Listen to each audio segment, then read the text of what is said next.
Well, a big hello to our friends out there who are joining us tonight. I'm Keith Schmitz, founder of Grassroots North Shore and a steering committee member, and I'm the leadoff hitter for this evening's program. It's my happy task to welcome you to our short annual meeting, topped off by tonight's topic, Schools Under Attack. With us is Barbara Miner, noted education journalist who has spoken to us previously, and I believe Bob Peterson, who's with us tonight from the MPS School Board, has spoken to us as well in an earlier meeting. Now they will fill us in on why these attacks are happening and why this onslaught is important to your community. We will also hear from two local community leaders, Jim Phillips from Whitefish Bay and Nancy Urbani Mequon, with their on-the-ground report of what happened when their school districts were under attack. Now, remember to vote in February for the 15th primary, especially for the first district race. Early voting is going on now through next Friday. Grassroots North Shore has endorsed Liz Sumner, who is the current supervisor for that district and does an excellent job of representing progressive values. Just so you know, Fish Bay and Shorewood, as of this election, are joining the other North Shore District 1. So you too have a chance to vote for Liz. Liz's challengers offer threats to good government. For details on her opponent's positions and Liz's response to our questionnaire, go to the grassrootsnorthshore.com elections page. Both of her challengers declined to return our questionnaire, by the way. Although Grassroots North Shore is an independent progressive group with no financial or structural ties to the Democratic Party, we usually support their candidates as being most in line with our priorities. That certainly is the case with Governor Evers, and we ask all of you to support him, not just to vote, but to get out and help work to get him reelected. He has supported us with protective vetoes and has kept Wisconsin the state that we know and love. Based on the out of touch policies of the GOP controlled state legislature, we need to re-elect the governor to keep our economy going, fight COVID, keep public education public, and most of all, protect our democracy from autocratic one-party rule. This year, if this governor goes, the Wisconsin we love and respect will be gone. We also look forward to hearing from our Attorney General, Josh Call, near the end of the program, and of course, very special entertainment from our membership chair, Mark Guinness. Now, it is my pleasure to introduce Nancy Kaplan, co-chair of Grassroots North Shore, who will present our slate and give us updates on our plans. All yours, Nancy. Thank you, Keith. As your outgoing co-chair of Grassroots North Shore, I want to say what a pleasure and an honor it has been to help lead this fantastic group of committed progressives. Over my 2 years as co-chair, we have worked hard to educate voters, holding Zoom programs like this one, sending thousands of postcards and making thousands of phone calls. We deserve to enjoy our victories. I just want to mention a few that have kind of flown under the radar. In 2020, we helped elect Jill Karofsky to the Wisconsin Supreme Court, and boy, did that turn out to be an important election. This year, we also worked on all the local and state, that year, we also worked on all the local and state campaigns in our areas, as well as the national ones. And in 2021, we participated in a League of Women Voters project to reach thousands of people who were being purged from the voter rolls. And in a surprise election last year, we worked with Nancy Urbani and her group to defeat an effort to recall 4 members of the Mequon-Thiensville School Board. The incumbents in that election won handily, 60-40, really. Now we look ahead to working on the 4 elections Wisconsin is holding this year, beginning with the primary on February 15th. Needless to say, that effort is already underway. That's a quick synopsis of where we've been, but we have to concentrate on what is ahead of us. To keep the work focused and successful, Grassroots North Shore will have a new co-chair, Cheryl Moranto, to work with our current co-chair and my partner, Norma Gilson. So without further ado, let me introduce the steering committee and leaders for 2022. While I don't expect any, if you have objections or comments on the leadership team, please let me know in the chat box, and please send your message directly to me. Now I'm going to have to share my screen. So this is your steering committee for the coming year, well, the year we're in now, 2022. And it starts with Norma Gilson, my current partner as co-chair, She is also a member of the Events Committee, the Politics and Elections Committee, and pretty much does everything. Now we have Cheryl Moranto, who is going to join Norma as co-chair when I step down after this meeting. And she also co-chairs the Committee on Politics, Elections, and Campaigns with me. Jenny Good, who lives in Whitefish Bay. She's our administrative coordinator and does such important things as minding the rental agreements and the maintenance stuff and picks up the mail and does all the administrative chores, I think, and we couldn't operate without her. Then there's Pat Slutsky, who is our organizational coordinator, and she does such things as set up the agendas for our steering committee meetings and take minutes at those meetings and make suggestions for our policies and work on policies. Then we have Brenda Stelzer, who is our intrepid treasurer. She files our financial reports to the federal government and the state government, especially around campaign times. And Mark Guinness, who you will hear from later, he's our one of our membership co-chairs. He's going to talk to you about membership in Grassroots North Shore, and you should listen to him. Then we have Kath Michael. That's her right in the back there behind Mary Burke, and sitting next to her husband, Eddie, on the right. She's also a co-chair of the membership committee. And our intrepid events coordinator, Shirley, she lives in Whitefish Bay, and she organized tonight's event. Then there's me with my husband. I'm at the Democratic National Convention in 2016 when we nominated Hillary Clinton. This is Lois Mulowski, who has been a member of Grassroots North Shore and on the steering committee for longer than I have been. I can tell you that. Bridget Moen from Mequon, she just recently retired from working at Sarah Chudnow. Keith Schmitz, who founded this group in, I think, 2004. So he's been at it almost 20 years. Thank you very much, Keith. And our newest member, Deb Patel, who lives in River Hills. She's also been running a group called North Shore Fair Maps this fall and doing a bang-up job of it. So she is going to join the steering committee this year. We also have an advisory committee, and here are the members. I'm going to murder Andy's name, but Andy Andrasevich, well, never mind. He lives in Glendale. Jenny Fisher, Kathy Golden, John Grove, Peter McAvoy, Martha Pincus, who recently moved to Denver. She's going to join us on Zoom at least. Jack Prater, Leslie Roars, and Eileen Stavens. And thanks to everybody in this group. So that is our leadership team for next, I keep saying next year, I mean this year. And I'm going to stop sharing my screen and continue.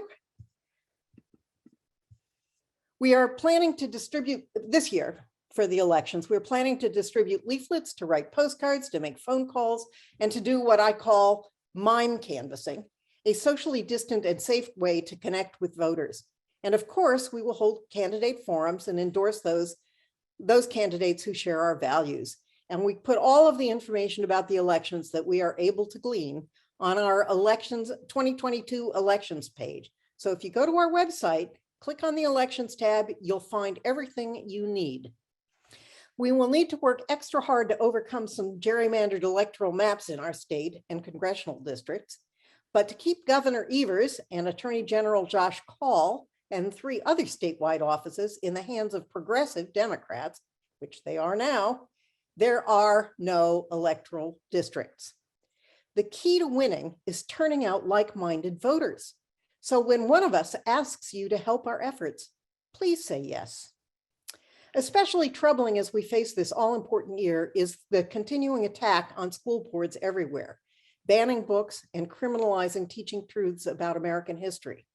Cheryl Moranto, our incoming co-chair, will introduce the subject of tonight's program and also will introduce our distinguished speakers.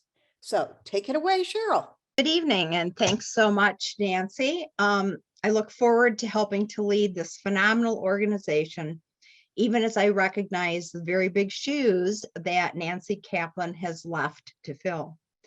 I want to take this opportunity to express my sincere appreciation for her strong, deft leadership over the last 2 years.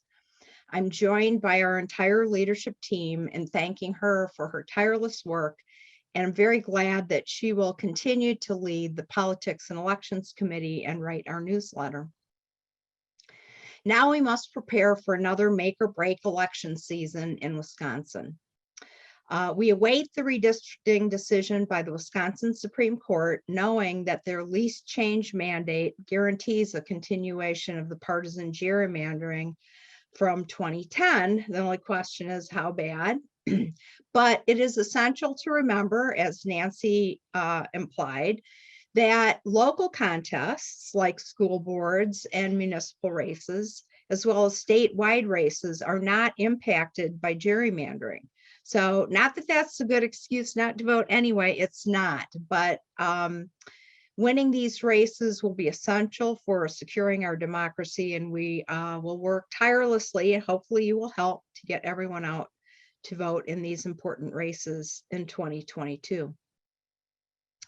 One way that you can help us is to be our eyes and ears on the ground in each of your communities, alerting Grassroots North Shore about particularly concerning issues or highly problematic candidates in your local races. You'll be receiving a follow-up email after this meeting, which will include a link to a list of Grassroots North Shore contacts, one for each community, to send the information to. Again, this is only for particularly problematic or troubling information that you come across. We'll investigate these tips and share relevant information with our members and friends in that community to keep voters informed. Now, it is my great pleasure to introduce our current and future governor, Tony Evers. Tony is a lifelong public servant, first as a public school teacher, then a principal, and then as a state superintendent of public instruction before beating Scott Walker to lead our state.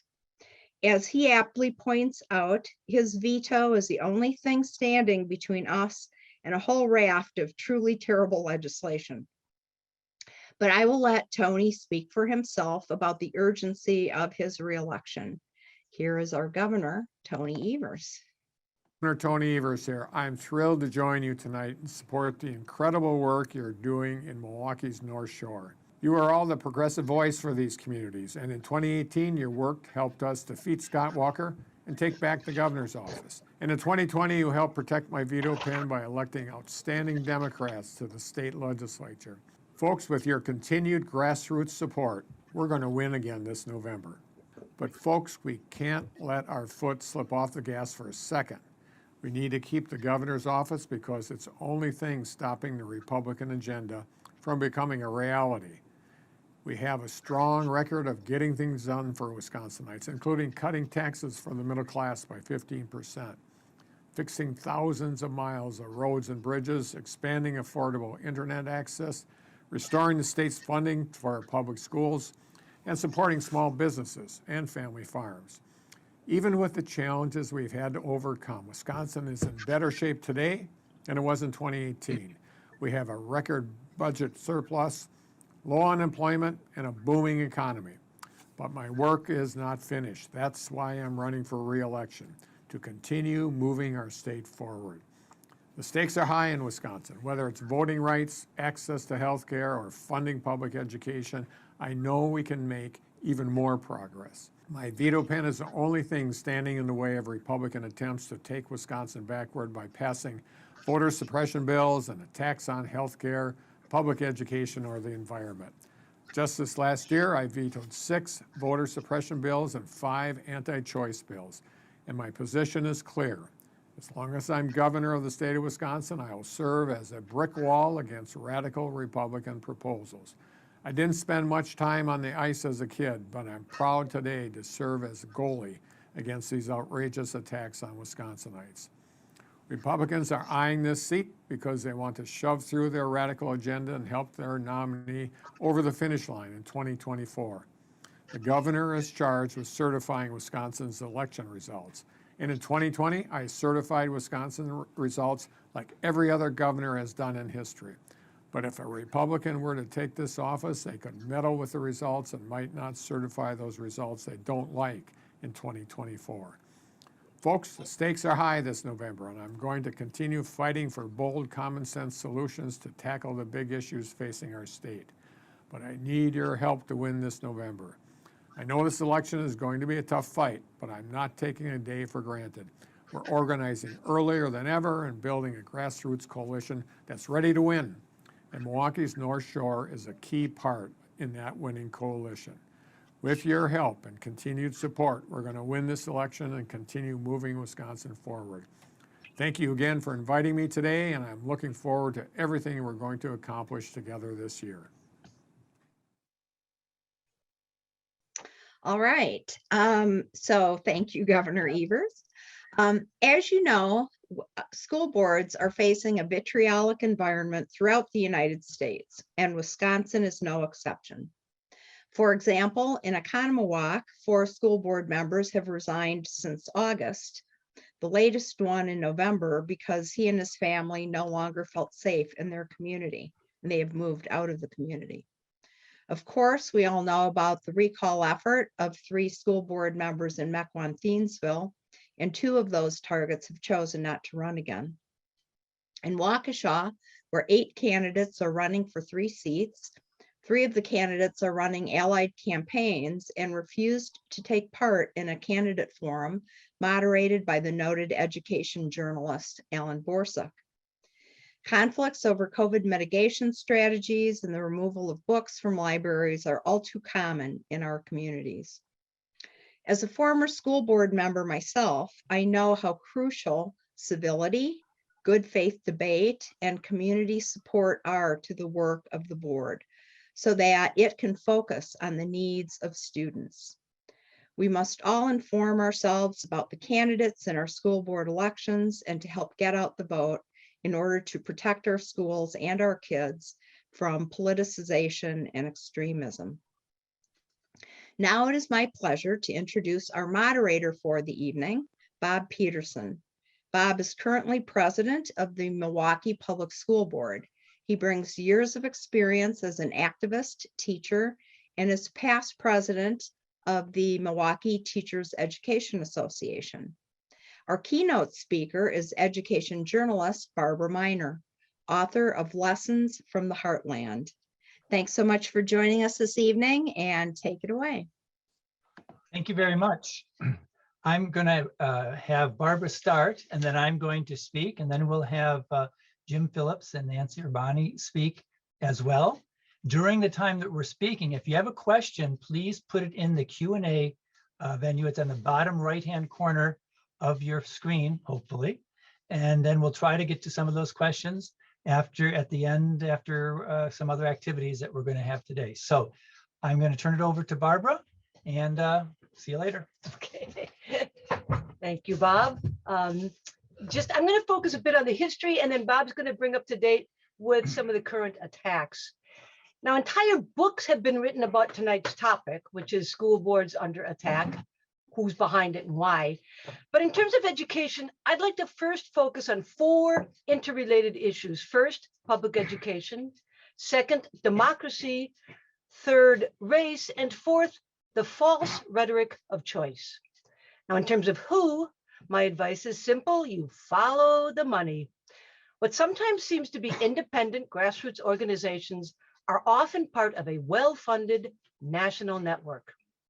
Now, first, in terms of public education and democracy, it's important to remember that the right to a free and public education for all is a bedrock of our democracy, and it is enshrined in every single state constitution in the country.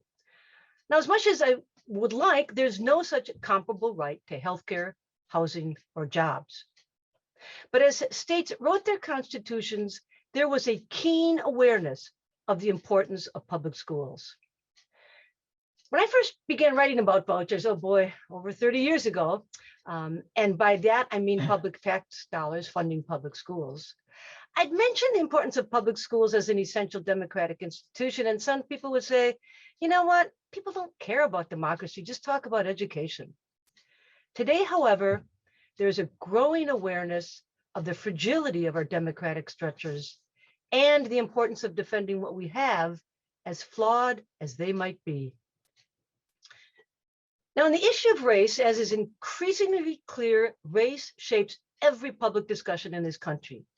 And while it might seem that we're witnessing an unprecedented upsurge in anxiety over public education, it is nothing compared to what followed the Brown v. Board decision in 1954.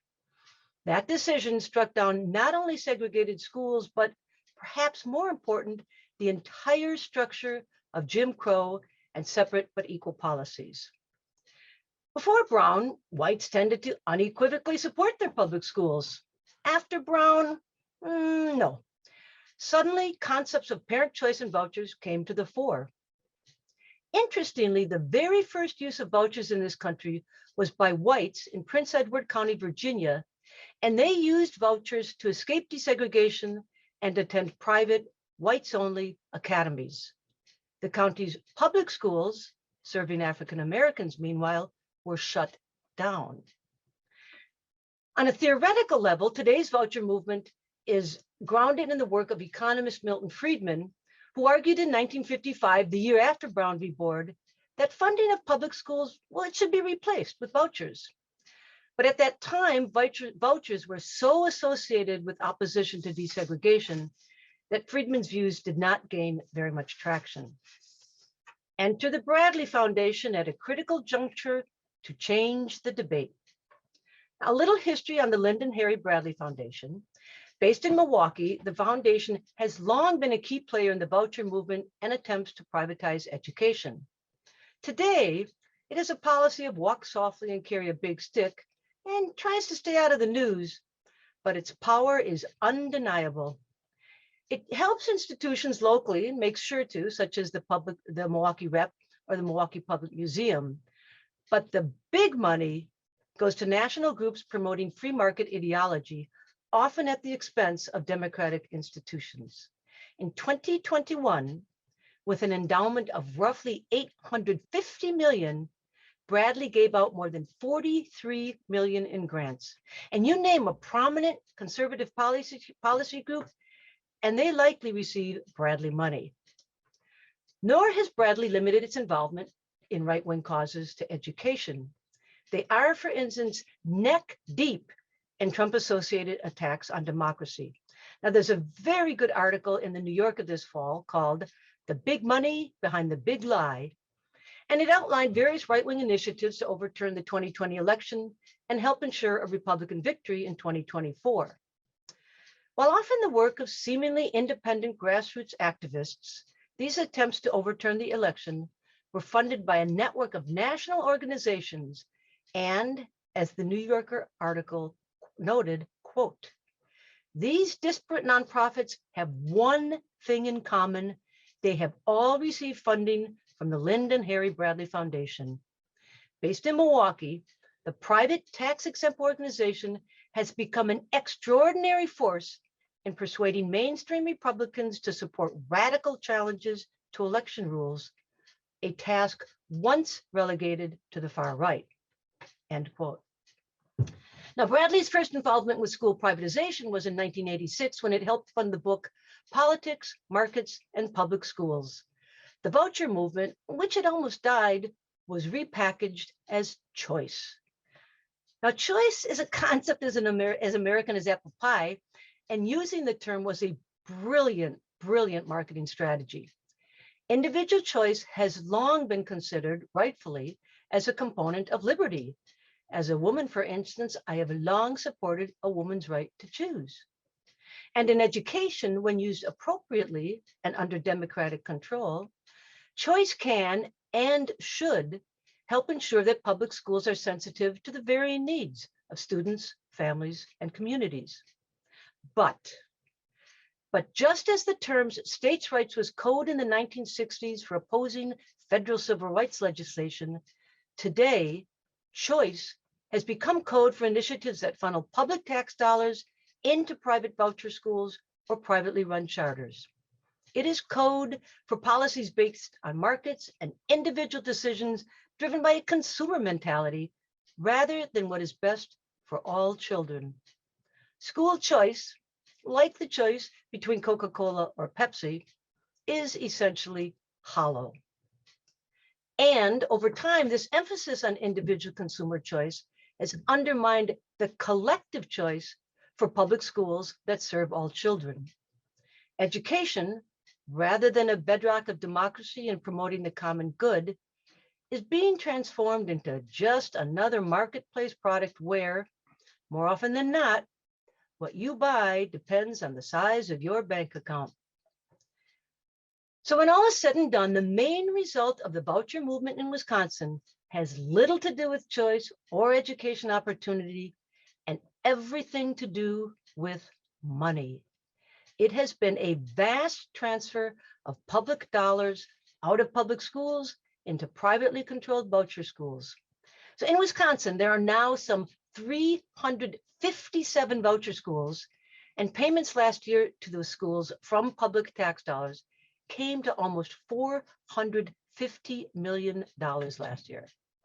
Those numbers will grow and grow and grow because the right wing has not abandoned its plan to completely privatize education. Religious schools, meanwhile, know that their survival depends on public tax dollars. And one of the values of the school privatization movement for the right wing is that it unites two core constituencies: religious-based activists and free market advocates. An added bonus: weakening public schools means weakening teacher unions, which are generally aligned with the Democratic Party. And yet another added bonus: promoting outright lies about public schools, that critical race theory, for instance, is rampant and that children are being taught that whites are bad people. This not only undermines trust in a key public institution, but becomes a talking point for Republican candidates. One lesson from Milwaukee: beware of incremental programs with modest claims.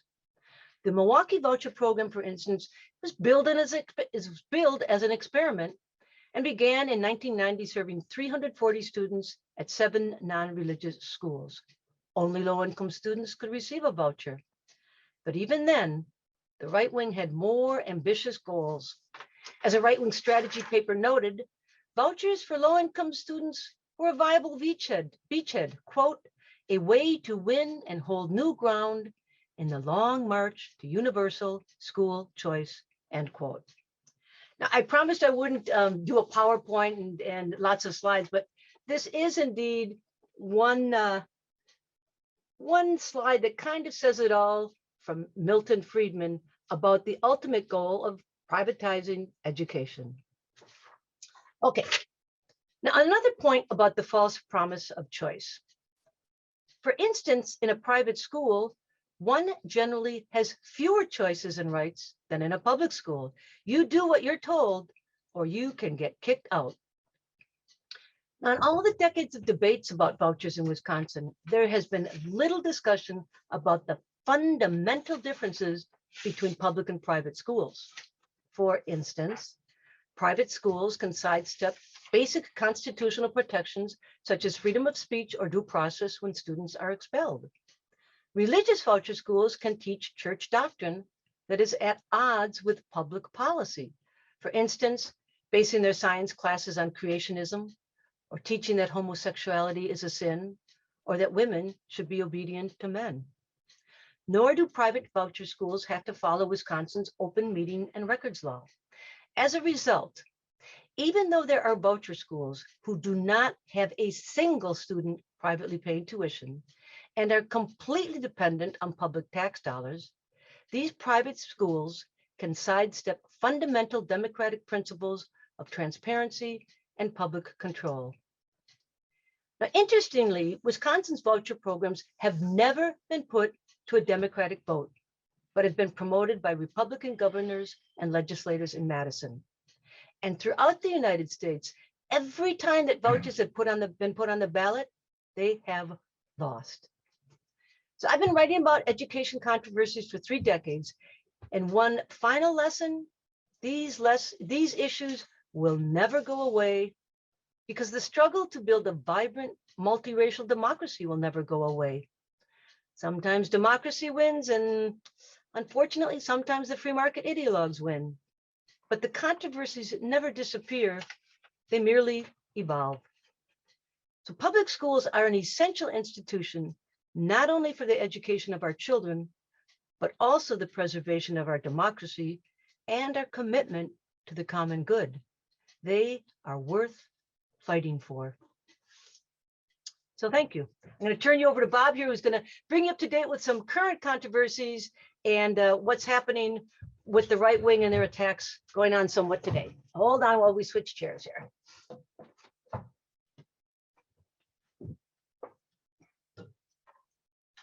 Let me get it for you.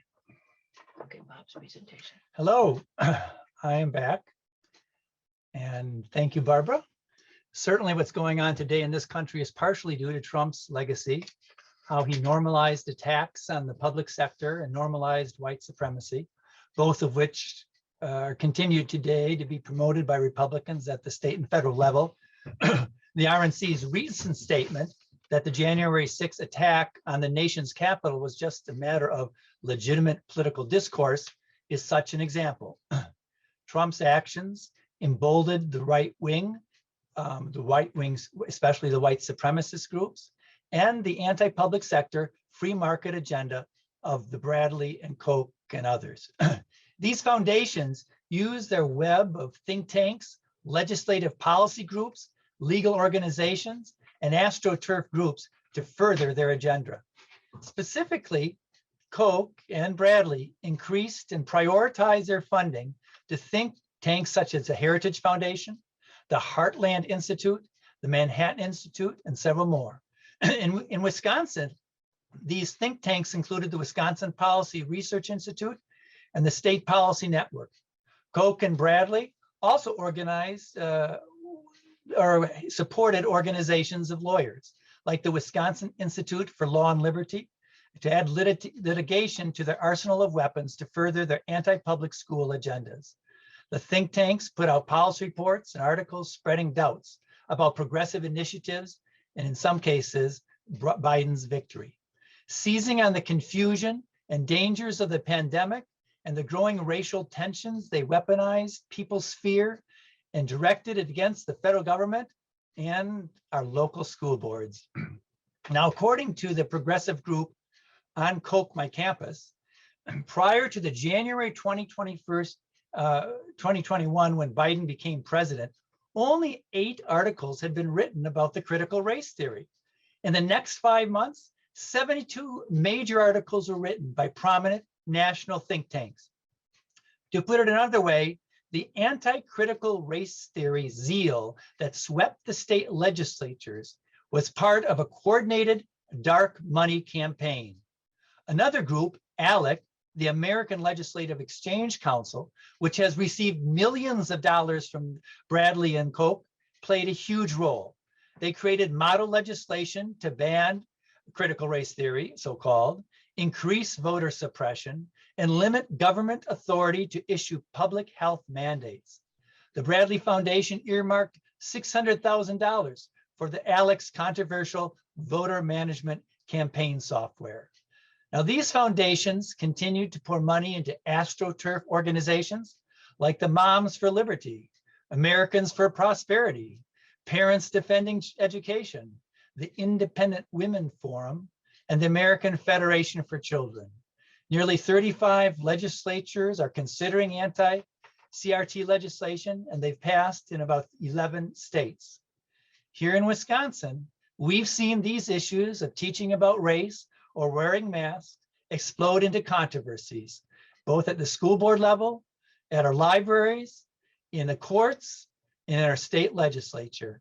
I'll just talk about some have already been mentioned. Obviously, recall campaigns.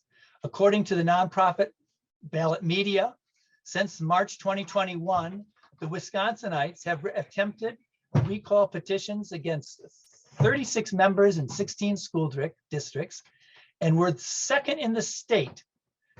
I mean, we are second highest, and we have the second highest number of recall attempts, second only to California, which is 6 times our size. Now, we'll hear more about the details about the Mequon attempt in a few minutes. It's noteworthy that all these attempts in Wisconsin failed. Many did it because they didn't get enough signatures to get on the ballot. But to be clear, while it looks like a defeat for the conservatives, such defeats have a very shiny silver lining. They are harvesting a whole new group of conservative activists who will be out this fall, campaigning to keep Ron Johnson senator and to defeat Governor Tony Evers. Excuse me. The other silver lining for the conservatives is that it softens up the electorate to doubt the value of public education and the legitimacy of school boards, and to weaken opposition to vouchers. Now, what happened around recall can be seen as somewhat similar to what happened down in Kenosha, where a national group, the Moms for Liberty, attempted to reduce the school budget at their annual meeting. They failed the following meeting, and the following meeting to that overturned the decision by a large turnout of citizens. Now, these attacks on school boards take a toll in additional ways. As was pointed out before, some board members are resigning because they're fearful for the safety of their families or have announced they won't run again for office.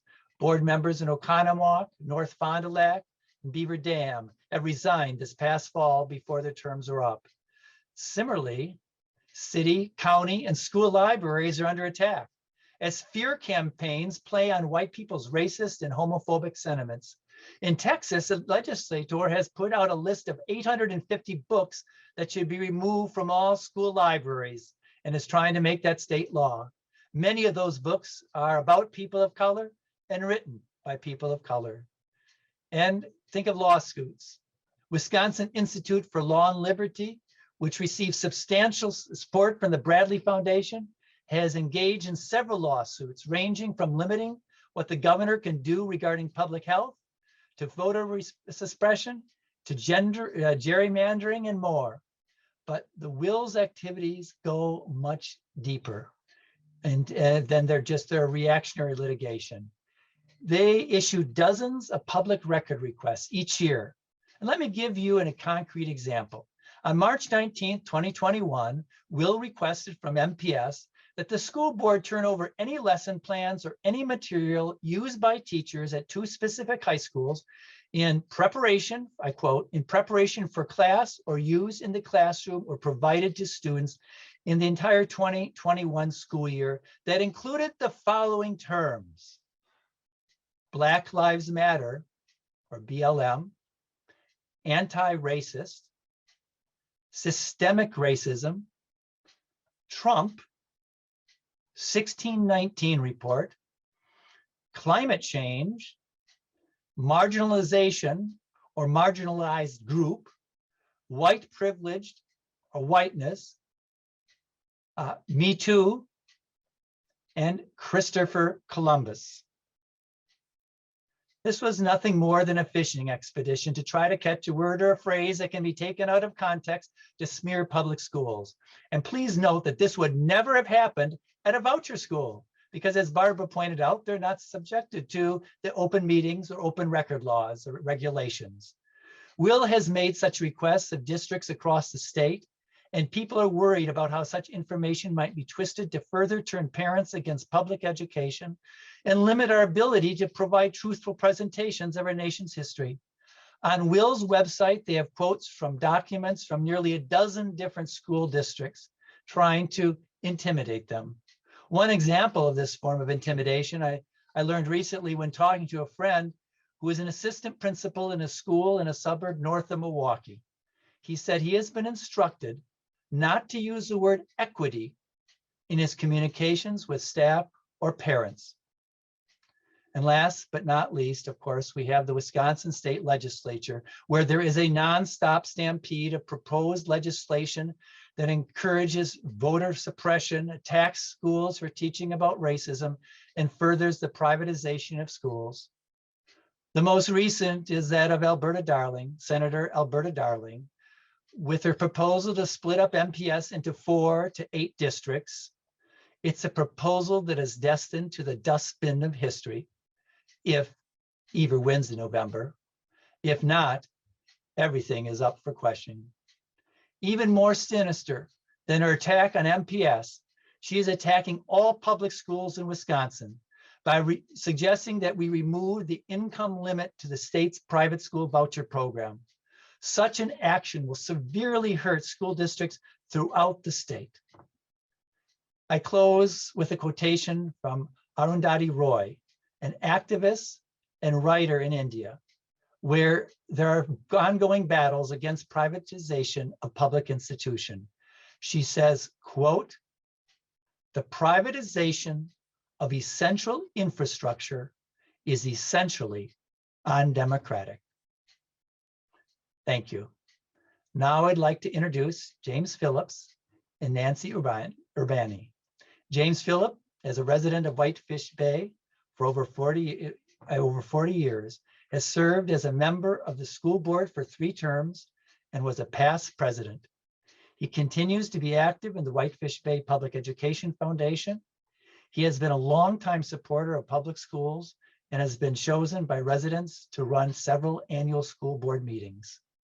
He'll be followed immediately by Nancy Urbani, who is a Mequon resident and was treasurer of the Coalition to Support MTSD, a group that formed in response to the last year's recall of the 4 board members for the Mequon-Thiensville School District. She is a regular volunteer for the schools and a staunch believer in the democratic process. I want to remind listeners that if you have questions, please write them down in the Q&A, and a little while later we'll get to them. If it can be questions for Barbara, me, James, or Nancy. So now I'm going to turn it over to James. James? Thank you, Bob. It's a pleasure to be with you tonight. And as Bob indicated, I've been involved with the Whitefish Bay School District for a number of years, both in the capacity of having kids go K through 12, as well as serve on the school board and be very involved after the school board and in the public education foundations. What I'd like to tell you about is one short story experience that happened last September when a small group of Whitefish Bay residents wanted to create some havoc for the Whitefish Bay public schools because they were upset about decisions regarding the use of masks and, in their view, inappropriate books in the elementary school libraries, books that centered around Black and LGBTQ characters. Following my service as a school board member and given my education during that period of time with the state statutes governing annual meetings and how to conduct efficient meetings, I was asked for a number of years to chair the annual meeting of the school district. The annual meeting is a meeting of residents that occurs in early September of each year, and it's held to adopt a number of resolutions that enable the district to keep operating throughout the coming year. The most significant resolution of which is the adoption of the tax levy to fund the school. Most of these meetings are sparsely attended, in large part because there aren't any burning issues that use the meeting to make a point. And in fact, the meeting really isn't a meeting at which questions on the amount and reasons for the tax levy should first be discussed. The tax levy is really a culmination of a long series of school board meetings at which the budget and levy are discussed and developed. And the final approval, after which there really has been ample opportunity for a number of months to understand how the district spends its money, is to bring the amount to the voters and have approval. Well, this last September was very different. A group of residents were upset about the school board's decision regarding the use of masks in school and decided to mobilize to attend the annual meeting, with the stated purpose of voting no to the annual tax levy to teach the board a lesson. Voting no to a $22 million tax levy is saying to a district that normally operates on $36 million, we think you can operate on 1/3 of your normal operating costs. It is not by any means a rational discussion of policy. Rather, it is intentionally designed to attract attention and inflict damage. Whenever in the past there were rumblings about discontent that might rise up at the annual meetings, supporters of the school system tried to encourage residents to attend, in part to make sure that the vote on the levy was representative of the residents of Whitefish Bay, but also to make sure that the minority view was not outshining what in a sense was a majority vote of the district. And this year was no different. People started to call and email friends about the need to attend, but based on past history, most people don't show up. They assume their vote isn't necessary, they don't really have a sense of need, and they're busy with their children or their jobs or their other activities. This year, the dissident group, calling themselves We the Parents of Whitefish Bay, sent out an email before the meeting. The email started out by noting that there are inappropriate books in the Cumberland School Library. Then it said we must demand transparency about what is being taught to our children. Then it said we deserve to know how our $36 million tax dollars are being spent. And it went on to say we can start by voting no to the annual levy and ask recipients of the email to attend the meeting and do so.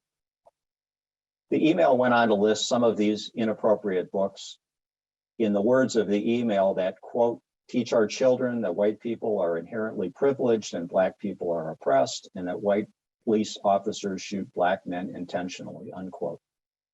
We learned that this is a list that's been circulating the country and likely did not originate with an actual Whitefish Bay resident. Their email listed these books and themes, such as Not My Idea, a book that teaches that racism is a white person's problem. Or The Jacket, a book about a young white boy who falsely accused a young Black boy of stealing his jacket. Or Julian is a Mermaid, a book that addresses gender-based bullying. The email was signed by 5 individuals, one who happened to be an MD in the community. Well, that email lit a fire under a number of organizations and people in Whitefish Bay that felt that the district was under siege, and the calls and emails asking for people to attend the meeting picked up. This included residents who felt that our schools and their curriculum were balanced enough and a reasonable approach to create and enhance the quality of life in Whitefish Bay. This also included residents who were already involved in trying to teach and educate the community about diversity and tolerance to others. Bay Bridge, LGBTQ organization, and Grassroots North Shore, for example. In hindsight, what was intended to energize the supporters of We the Parents of Whitefish Bay actually energized supporters of the schools in a variety of causes. The annual meeting is a meeting that is run by and for the residents of Whitefish Bay. So just because I had been elected a chairperson in the past and someone wanted me to assume the role this year was no guarantee that I would be elected. The chairperson of the meeting, the tone of the meeting, the course of the meeting, and of course, the funding of schools through the adoption of the levy was dependent on whether residents were supportive of schools would turn out in sufficient number to vote what was perceived as a small minority. Leading up to the meeting, we saw a lot of email traffic and a lot of chatter, but the outcome depended on the willingness of voters to turn out on a September Wednesday night. I and others spent more time than usual making sure that we were prepared, and there were a number of conversations about the various contingencies that might appear. On the night of the meeting, in spite of COVID and the need to socially distance, and notwithstanding the hesitancy of many people to spend a few hours inside crowded quarters, the Whitefish Bay High School auditorium, the auditorium became filled. The crowd was around 1,000 people, the capacity of the auditorium, but there was still no sense as to how people would vote. Did school residents turn out, or did residents supportive of We the Whitefish Bay parents turn out? The first significant vote was the election of the chair. I was nominated and overwhelmingly elected, and that set the tone for the rest of the meeting, and there was very little discussion from the group that had started out to vote no on the levy. In fact, the doctor whose name was on the email got up during a motion discussion period and said that his name was used without his permission, and he vehemently opposed the censorship of books. The crowd clearly was pleased with that admission, and it showed it with a long round of applause. So what are the lessons that I learned from this experience? First, it's easy for social media to create a sense of power and strength and it's difficult to know if the message is widely held or the message of a few. But can you afford to take the chance? In this case, Whitefish Bay residents said they couldn't afford not to act. Second, it's critical for the majority to show their support when their institution's belief and elements of quality of life were challenged. I do believe the criticism of the school board and the anti-school challenge died quickly because those trying to energize realized that the community by a large margin was not supportive of their efforts. If the community's turnout had been small and the vote had not been overwhelmingly supporting the school district, the dissident group might have gained much more traction. And third, it's critical that groups such as Grassroots North Shore be prepared to mobilize residents when necessary to preserve or promote a just and proper cause. As a national effort is underway to excite and energize voters in our communities, nothing slows it down or stops it locally faster than an overwhelming sense of opposition. In Whitefish Bay's case, a turnout of 1,000 concerned residents delivered a strong message, but that didn't happen without the efforts of many. So thank you for your time this evening, and I will turn it over to Nancy. Thank you very much, Jim. I remember that meeting clearly, and it was very inspiring. So I was the treasurer for the Coalition to Support MTST that worked last year. So how all this started in June of last year, a friend started texting me and asking, who are these people that are sitting outside of our library? And that seemingly simple question started off a whirlwind 4 months for me, starting with the petition to recall the 4 seated school board members and ending with a November special election. A variety of people started asking questions, seeking answers, and reading website and Facebook posts. We weren't sure exactly what was needed, but I was pretty sure a recall was not the best way to effect change. It felt like a hostile takeover. Claiming 4 seats all at once would give that group a majority on the board in one fell swoop. Our text groups kept talking, and eventually I registered us as a recall committee in opposition to the recall. This was the beginning of the Coalition to Support MTST. We created our own website and tried to share information clearly, fact-based, links to direct sources. We ordered a batch of yard signs that said simply, support MTST. We wanted neighbors to realize that not everyone thought the recall was a good idea. The district DPI score at the time was number 2 in the state, and we were in the middle of a pandemic. Those without children in the district didn't know. And slowly, everyone started listening. I have since learned that recalls in Wisconsin don't specify that they need to be for negligent or egregious behavior, even if that's what seems appropriate. If enough people sign a recall petition, they can trigger an election. We didn't know how organized the recall group was, or how hard they were working, or who they were supported by. And by the end of August, they had achieved the required number of signatures. Dozens of people called me and asked, what do we do now? 1 week in August was spent entirely reviewing recall petitions. Many people stepped up to help data enter and sift through the data to look for duplicates. In retrospect, I think I might have considered hiring some people to help, people that knew what they were doing, people that have done this before, maybe a lawyer. Without it, we were simply amateurs, but we did the best we could. September was a waiting game to see if the recall would be certified. The coalition solidified its leadership and our approach of nonpartisanship. We learned about campaigning and formed a strategy if this were to go to election. None of us had ever run a campaign or been elected to office. We were learning as we went, and we made mistakes. I met Grassroots North Shore. I didn't know you existed. It was so lovely to meet people that had been active in elections before, and you guys didn't seem very fazed by what was going on. It was very helpful. People started volunteering in droves and donating. We were suddenly off the ground and running very, very quickly. I want to take a moment to stress that we did not accept any assistance from either the Democrats or the Republicans. Grassroots is nonpartisan, and your views tend to be progressive, but we don't think that accepting your help is the same as accepting your views. Some disagree with me. I also know many grassroots members that helped are also Mequon residents, so that's clearly not any outside influence. Clayfish PAC and the Republican Party donated to one currently seated school board member.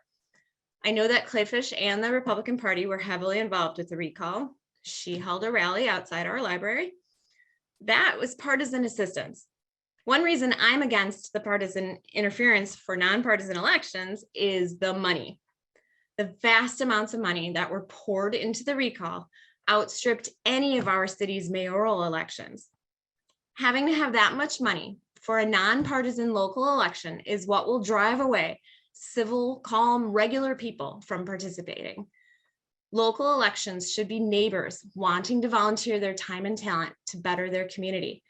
I don't want anybody scared away because of the cost. Partisanship also tends to bring in people that don't live in the community, like Richard Uline from Lake Forest, Illinois, a major donor to the Republican Party that donated $6,000 to the recall. Suddenly, there could be strangers knocking on your door and they may not be your neighbor. Outside influence can also mean outside interests are listened to when we should be focusing on what is best for us. The coalition worked together really, really well. We didn't disagree very often on either strategy or tactics. I would say every single decision was a group decision. We had a core leadership team of 5 people, and absolutely those 5 heard about everything. And then we had a wider circle of about 11 people, more like committee chairs. Most of the group has a day job and we're not available for every decision. If we disagreed, we debated the pros and cons.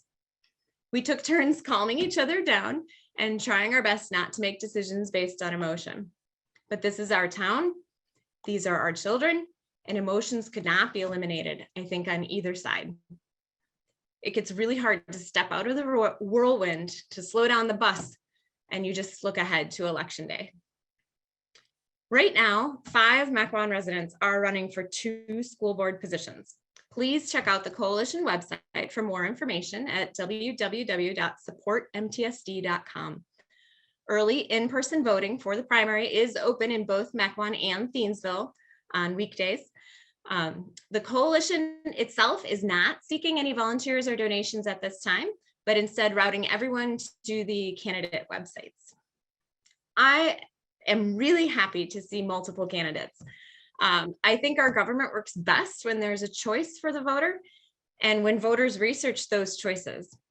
One incident that happened last fall, a gentleman pulled up to the coalition info table and said, "I get all my news from Fox News. Tell me why I should listen to you." I said, "Well, you shouldn't just listen to me. Go to my website, but go to their website too. Go to multiple news sources, read all of the information. The truth is probably somewhere in the middle." And he nodded and said, "I think you're probably right." So hopefully he broadens his research a little bit. I research, I vote in every election, and sometimes my candidate is not chosen according to the will of the people. But that's the challenge and also the beauty of a democracy. Thank you. I would like to now introduce Mark Gannis with the membership minutes. Grassroots North Shore proudly presents 2022, a Wisconsin carol and cautionary tale.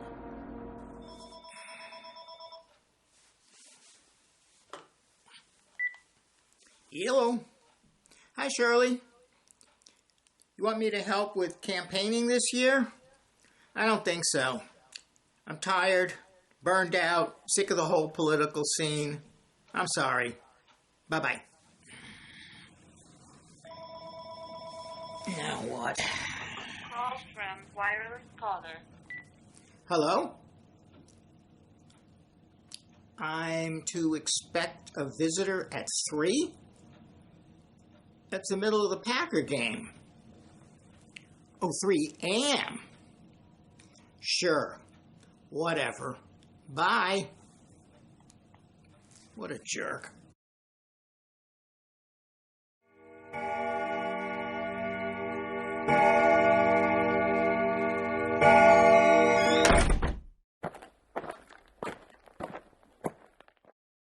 Who goes there? Ah! you? Are you the manifestation of some bad meat I ate? No. Ebenezer, I am the ghost of Wisconsin's future, and you are a progressive, but a slacker, and must come with me now. Do we really have to travel by train? Corporate cutbacks. Oh. Hey, Spirit, do they at least wear masks where we're going? They all wear masks here. Well, at least that's good. You can't be serious. So many slackers like Ebenezer sitting on the sidelines. Campaigns lack the energy and passion progressives provide, and election outcomes become a foregone conclusion. Republicans capture the office of governor, attorney general, and even all the school boards, and now have complete control over the state government. Without the governor's veto or intervention from the attorney general, there was no stopping the Republican agenda, and Wisconsin sinks into a new dark age.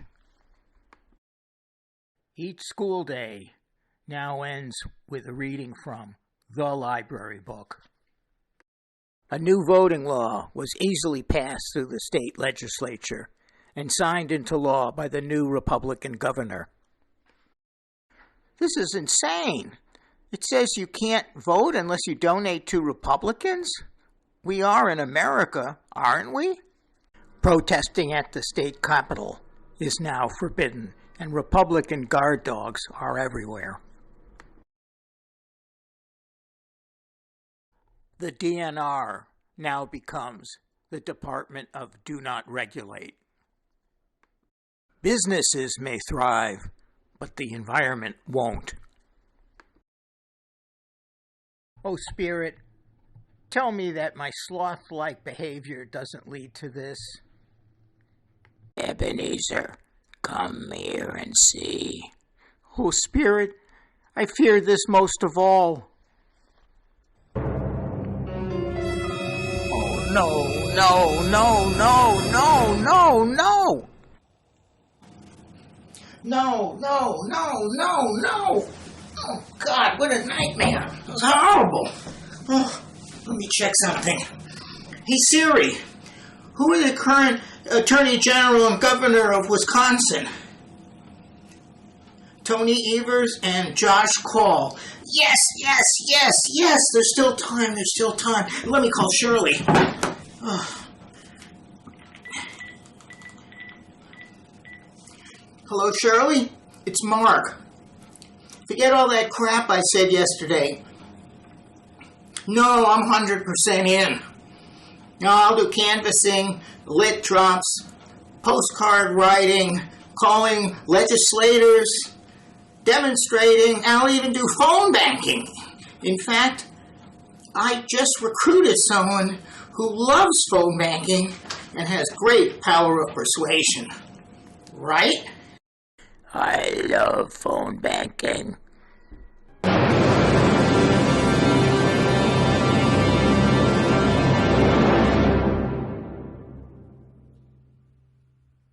Fortunately, 2022 is not the year of the sloth. We know how to prevent this nightmare. We must re-elect Tony Evers for governor. We must re-elect Josh Call for attorney general. And we must get rid of Ron Johnson once and for all. It's going to take all of us staying actively involved, engaged, and informed. Best way to stay informed, become a frequent visitor to the Grassroots North Shore newsletter and website. Everything related to any campaign event is there. And if you haven't yet joined Grassroots, please consider doing so online. Our fees haven't changed with inflation. They remain $30 for a family, $20 for an individual, $5 for a student. And from all of us at Grassroots North Shore, thank you for joining us at our annual meeting. And be well, be safe, be hopeful. Now it is my great pleasure to introduce the current and future Attorney General of Wisconsin, Josh Kaul. Josh has prioritized the enforcement of Wisconsin environmental laws. He's held those responsible for the opioid epidemic accountable, and he's a staunch defender of voting rights and fair elections. Josh Kaul. Mark, thank you for that kind introduction, and you're a tough act to follow, to put it mildly. First, let me just say thank you to everybody who is part of Grassroots North Shore for everything that you do, and thanks for having me today. When I ran for Attorney General in the last cycle, I had the chance to speak with a lot of members of Grassroots North Shore, and to put into perspective the point that Mark was just making, how important the work that you do is.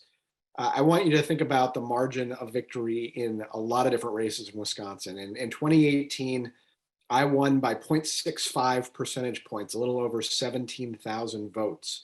And just think about the number of voter contacts, whether it's through phone banking or knocking on doors or postcards, that Grassroots North Shore alone has made.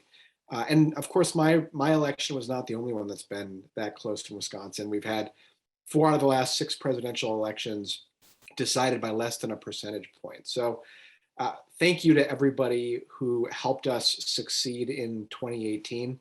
And we're going to need your help again in 2022.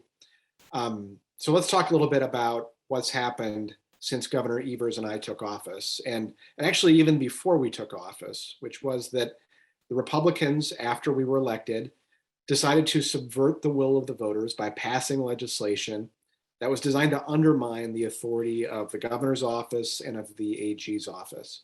And that's an issue that we continue to work through, and we're continuing to be in court challenging some aspects of that. But there's no question that that has impacted the work that we've done. And then there's a second major challenge we've been dealing with that none of us foresaw, which is the global pandemic that has been impacting not only Wisconsin, but states around the country and countries around the world for the majority of time that we have been in office. And I'm really proud to say that despite those challenges, we've been able to make real progress on issues that impact the lives of Wisconsinites. One of the big issues when I was running for Attorney General was the lawsuit that was seeking to end the Affordable Care Act. After I took office, we withdrew from that suit and we joined a brief in support of keeping the ACA in place. And ultimately that case really fizzled in front of the Supreme Court. As a result, millions of Americans were able to keep their health insurance under the ACA, and protections remain in place for people with a pre-existing condition.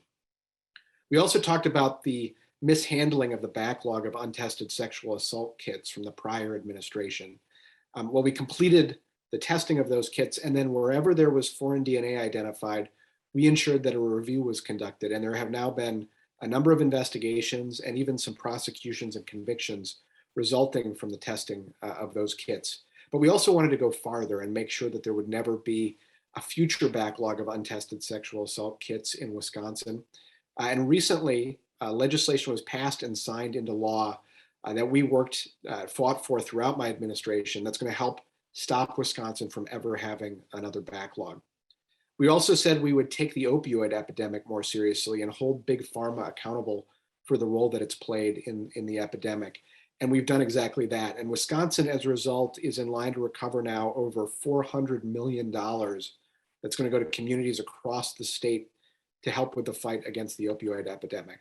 And as you heard before, we've also strengthened our commitment to protecting the environment. And the Wisconsin Department of Justice is once again a leader in environmental enforcement in Wisconsin. Now, there are 2 issues I want to mention briefly that I think are really critical ones as we think about what's at stake in 2022. One is protecting our democracy. Before I was Attorney General, I spent a part of my career challenging laws that made it harder for people to vote. And as Attorney General, I've continued with that work. We defended against an effort to purge tens of thousands of voters from the rolls, and we succeeded in defeating that effort, allowing voters to stay on the rolls. We also joined a multi-state challenge to these efforts to slow down the Postal Service that went into place before the 2020 presidential election, and got an order that stopped those changes from continuing forward. As the 2020 election approached, we made clear that voter intimidation was unacceptable and it would be investigated and prosecuted if it happened. And then after the election, when there were numerous challenges brought to the results, we defended Wisconsin's voters' decision to elect Joe Biden to be the next president of the United States, ultimately winning all of those cases in court. Now, I had hoped after the insurrection on January 6th that Republicans would realize that they had gone way too far and take a step back. But instead, we have seen doubling down of efforts to attack our democracy.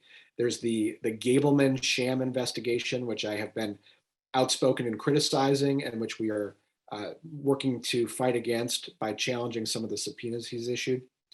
There is the new Republican effort to re-gerrymander the maps. And I have the privilege of representing Governor Evers in advocating for maps that are much fairer than the maps that we currently have in place. And right now there's litigation going on that's seeking to prevent the use of drop boxes, ballot drop boxes in elections. We were able to keep them in place for the upcoming election this month, but there's going to be litigation about whether they can remain in effect through April and ultimately for the foreseeable future. So there is a lot of critical work being done on the democracy front. The other issue I want to mention quickly was reproductive freedom. The US Supreme Court has taken a case that could very well result in Roe v. Wade being overturned. And it is critical that we have election officials who are going to stand up for reproductive freedom. I had the privilege of joining with Governor Evers and others recently to advocate for legislation that would repeal an old, over 170-year-old abortion ban on the books in Wisconsin. But we may very well have a lot of litigation and advocacy for legislation on our hands if the court does overturn Roe v. Wade. So I'm up for re-election this year. I would be grateful for your support. There are 2 Republicans running, and to put it mildly, their views on the critical issues are quite different than mine. And while I'm proud of my record, we're not under any illusions about the political environment out there. It's going to be a challenging political environment. And the way that we can win is by having people continue working together, making sure that our voices are heard, and ultimately ensuring that Wisconsinites get out to vote and that we can keep making progress on so many different critical issues. So it's a privilege to be here with you. And with that, let me turn it back over and we can continue on with the program. Thank you. Thank you, Josh. You've got my vote. And I know you're going to succeed. Right now, we're going to have a few questions. I have a question for Nancy and Jim and Barbara, and we'll see how we go from there. First will be Nancy. Could you share how you funded your great efforts? The person noted that you mentioned that somebody gave your opponents $6,000. Yeah, the $6,000 ended up being a drop in the bucket, actually. So we raised over $36,000 and they raised even more than we did.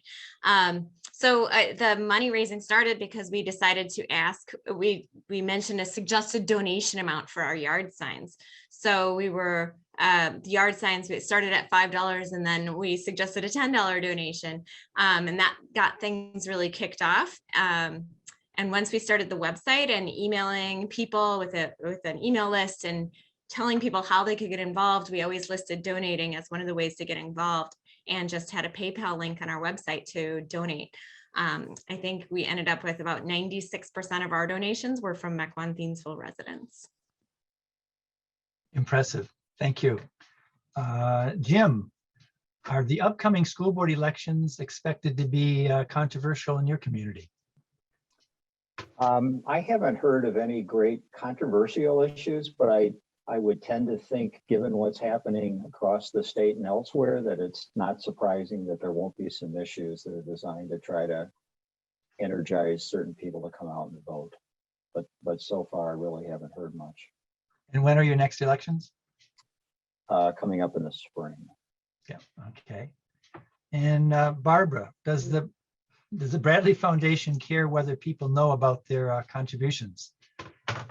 Do they care? Well, I mean, first of all, legally, they are obligated to report. There are reporting requirements as a tax exempt organization of who they give money to, and they have a long report. The problem is you really have to go through literally pages and pages and pages of different different data to find out who they gave money to. And so often the grants are couched in this really brilliant marketing obfuscation. It'll say like, well, this is a grant promoting civic responsibility. This is a grant to promote efforts in individual liberty. And so you really have to dig deep, what that organization did with that money that quote unquote perhaps might have funded individual liberty. I mean, for example, behind the scenes, people know that Bradley is a power. Like, for example, in December, ALEC had a meeting specifically on critical race theory and how to develop state legislation. And the event was sponsored by the Lyndon and Harry Bradley Foundation. And Bradley's president, Rick Graber, introduced the forum and said that Bradley was, quote, the cornerstone of conservative philanthropy. So it's there, but you have to dig. And unfortunately, the Milwaukee media has not done very much digging. And this is in part, I think, because Bradley is really smart and they dole out some of their minor funds to lots of different organizations and nonprofits in the city. I mean, the best reporting on Bradley has generally come from outside, like the New Yorker article. So it's not like they don't want people to know, because legally they have to report some of that. And the people who do know their power know it. And for the rest of us to find that information out, you really do need the help of people who have the time and money to do some serious digging. Thank you. Nancy, another question for you. Could you speak some about what communication tactics you use, like what are your messaging and how you'd sort of develop that?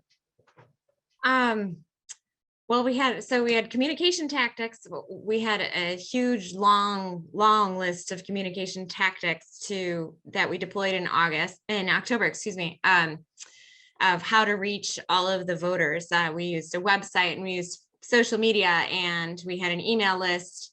We hired a phone bank. We had volunteers writing postcards and making phone calls. There were people door knocking. We had a info table set up for, I think, every single day for at least 3 weeks, and on weekends.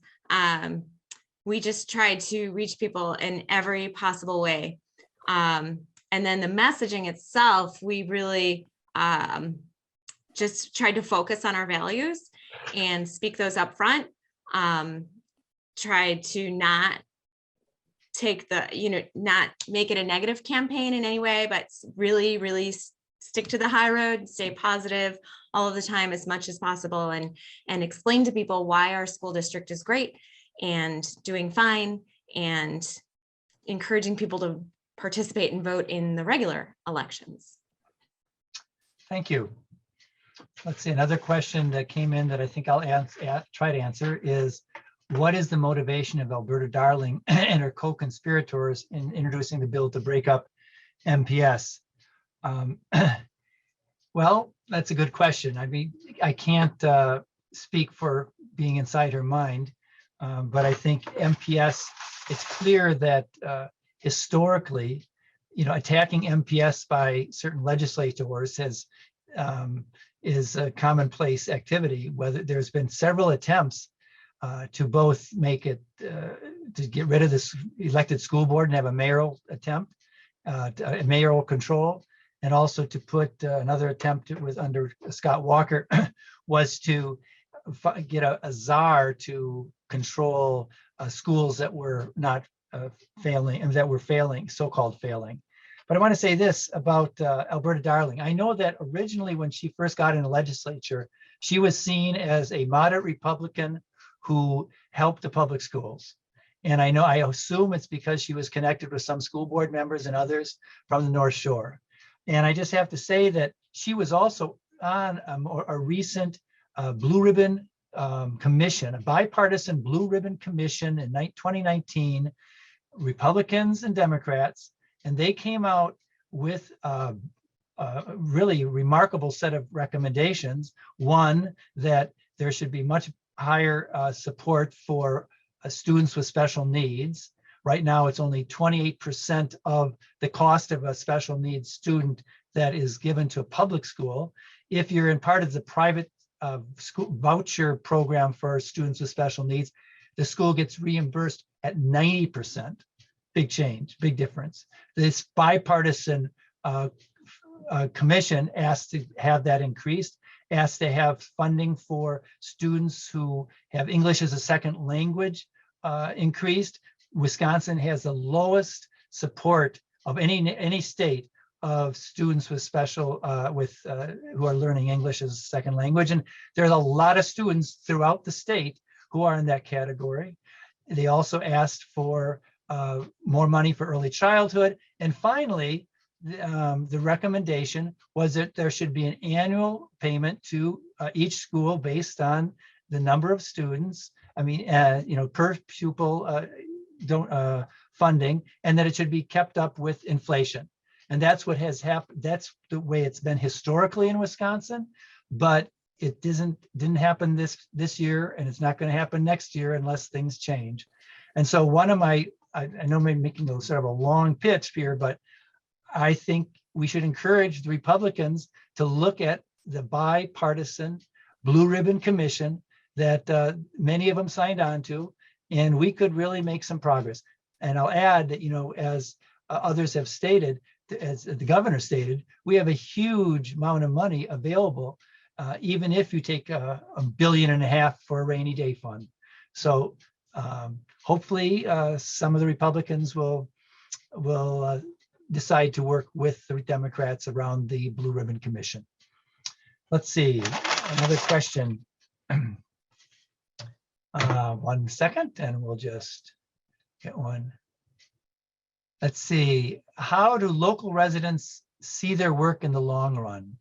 Do they expect to go on to another elected office? I think this person might be asking local school board members. Do they expect to go on, or activists who are not currently members of the school board who might be interested in being elected? How about Nancy? You start out. I'm not sure. I don't expect to go on. We'll put it that way. But I am certainly more tuned in and am paying attention, and am not afraid to speak up when I think I might be able to help. Thank you. Jim, do you have any thoughts? In my experience, at least in Whitefish Bay, the school board was always viewed as kind of a nonpartisan position, and people were there to try to help support the schools. And very few people had any aspirations of doing anything other than getting involved in the community and doing what they could for the district. But I suppose it's an individual situation. It's a little uncomfortable seeing some of the politics being brought down to the level that it's being brought down to at this point, because in my experience, most school board members really want to stay out of that. Right. They want to do what's best for kids, and right. that should be a bipartisan concern. We have another question. The person says, I live in Greenfield. Last school board election, I could not find any information about the candidates. Any ideas as to how to vote with knowledge when that happens? Go ahead, Jim. Yeah, I'll pick that up. I think the decline in reporting and local news has really not helped citizens well to try to make informed decisions when it comes to matters that are much more local. And in my experience, it's really have to network and talk to people and get to understand what the issues are and what the people are about. And it's networking, communicating, and educating yourself, but it's not an easy thing to do these days. Nancy, do you have any thoughts? Oh, sorry. All the candidates, as soon as they register to be on the ballot, it's public record. So you should be able to find out who the candidates are as soon as the deadline passes, and their contact information is on that same registration form. So if you can't find anything in the news or on the website or on a Facebook page, I would call them. Good suggestion. Thank you very much. It's getting a message that it's time to wrap up, and I want to thank everybody for participating, especially Jim and Nancy and Barbara.